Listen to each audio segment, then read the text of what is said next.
السلام علیکم۔ تاریخ، ہسٹری، اتہاس جاننے کے لیے ہمارے چینل کو ضرور سبسکرائب کریں۔ حضرت بیہقی رحمۃ اللہ علیہ نے اپنی کتاب دلائل النبوت میں بروایت حضرت عبداللہ بن عمر و بن عاص رضی اللہ عنہ روایت کی ہے کہ رسول اللہ صلی اللہ علیہ وسلم نے فرمایا کہ حضرت آدم اور حوا علیہم السلام کے دنیا میں آنے کے بعد اللہ تعالیٰ نے جبرائیل امین کے ذریعے ان کو یہ حکم دیا کہ وہ بیت اللہ بنائیں۔ ان حضرات نے حکم کی تعمیل کر لی تو ان کو حکم دیا گیا کہ اس کا طواف کرے، اور ان سے کہا گیا کہ آپ اول الناس یعنی سب سے پہلے انسان ہیں، اور یہ گھر اول بیت وضع للناس یعنی سب سے پہلا گھر جو لوگوں کے لیے مقرر کیا گیا ہے۔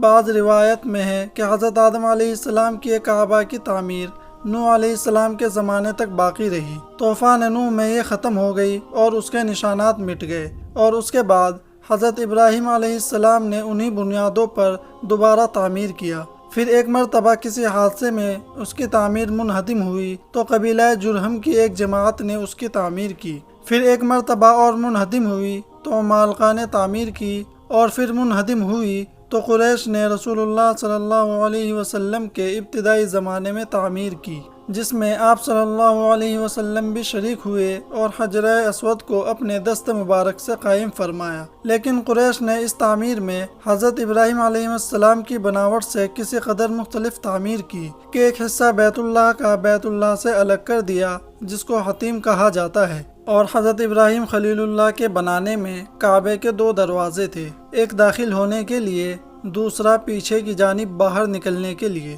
قریش نے صرف سامنے کے دروازے کو باقی رکھا۔ تیسرا بدلاؤ یہ کیا کہ دروازہ بیت اللہ کی زمین کی سطح سے کافی بلند کر دیا تاکہ ہر شخص آسانی سے اندر جا سکے، بلکہ جس کو وہ اجازت دے وہی جا سکے۔ رسول اللہ صلی اللہ علیہ وسلم نے حضرت عائشہ صدیقہ رضی اللہ تعالی عنہا سے فرمایا کہ میرا دل چاہتا ہے کہ موجودہ تعمیر کو گرا کر اس کو ابراہیم علیہ السلام کے بنانے کے مطابق بنا دوں۔ قریش نے جو بدلاؤ ابراہیم علیہ السلام کے خلاف کیے ہیں ان کا سدھار کروں، لیکن نو مسلم ناواقف مسلمانوں میں غلط فہمی پیدا ہونے کا خطرہ ہے، اسی لیے اس کو اسی حال پر چھوڑتا ہوں۔ اس ارشاد کے بعد اس دنیا میں آپ کی حیات زیادہ نہ رہی، لیکن حضرت عائشہ صدیقہ رضی اللہ عنہا کے بھانجے حضرت عبداللہ بن زبیر آپ صلی اللہ علیہ وسلم کا یہ ارشاد سنے ہوئے تھے۔ خلفائے راشدین کے بعد جس وقت مکہ مکرمہ میں ان کی حکومت ہوئی تو انہوں نے بیت اللہ کو منہدم کر کے